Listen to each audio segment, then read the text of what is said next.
is the worst advertising mistake you've ever seen? Not necessarily related. Yeah, for us, actually, we've done a couple. I personally have been on TV and announced an event and gave the wrong address of where the event was going to be. That's pretty embarrassing.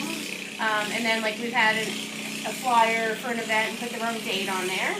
So stuff that you think is, like, pretty simple, like basic stuff, you should really have people proof before you send it to print, before you print out 500 flyers. Yeah. Make sure your flyer looks great, but the date is incorrect. Are there any, like, universal taboos, right.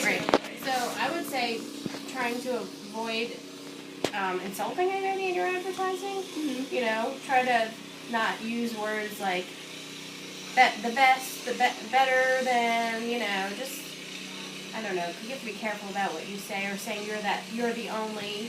There's another organization in town that says they have the only retail store that benefits animals, which is not true because we have one too. So if you're going to advertise something like that, you should probably do research to make sure that that really is accurate. Have you ever encountered any sensitive areas in advertising? Had like Sure. a really bad response? Well, we just did our drag queen bingo, which can be a very, I guess a spicy topic for some people that are very conservative. Our flyer, I thought was really cute, but it had a drag queen on it with hairy legs and fishnet stockings. And, we're also trying to get people to look at our stuff. So you want to catch people's eye and people go like, what is that? Let me look more into that.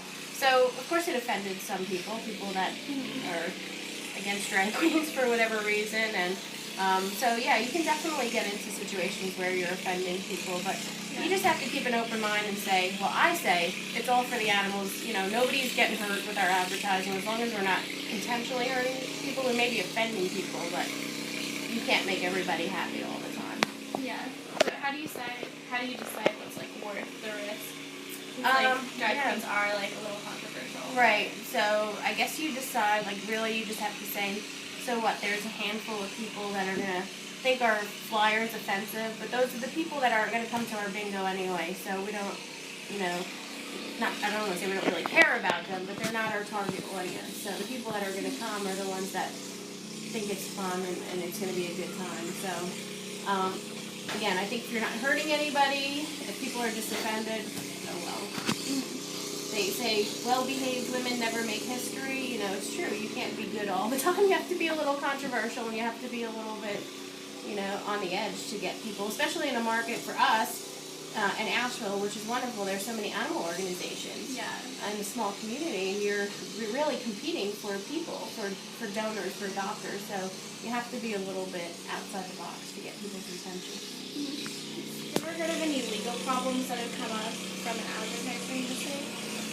Not from us, thank goodness. I'm sure there are. I'm sure there are people that have gotten in trouble for printing something that's inaccurate or, using somebody's logo without permission. So if you're going to take photos or logos or something like that, you've got to make sure you get permission from the source. Yeah. I heard something a long time ago, and I don't know if there was any truth to it or not, but there was an animal organization that allegedly trademarked the term adoptathon, and so now nobody else is allowed to use the word adoptathon. We have to say like mega adoption event, which is stupid, but apparently they trademarked it, and so nobody else is allowed to use it. It's dumb in my mind, but. So you ever had an advertisement not work, and what did you do to fix it?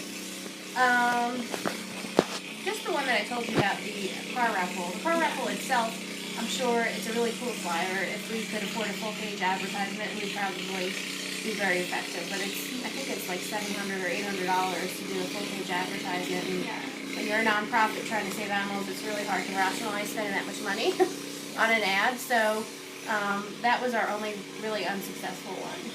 By that quarter page. Not even quarter page, it's an eighth of a page. But you still have that on like your website? Yeah, we have it on our website, Facebook. We also put an insert into the 5,000 snail mail newsletters that went out to let people know about it that way. Yeah.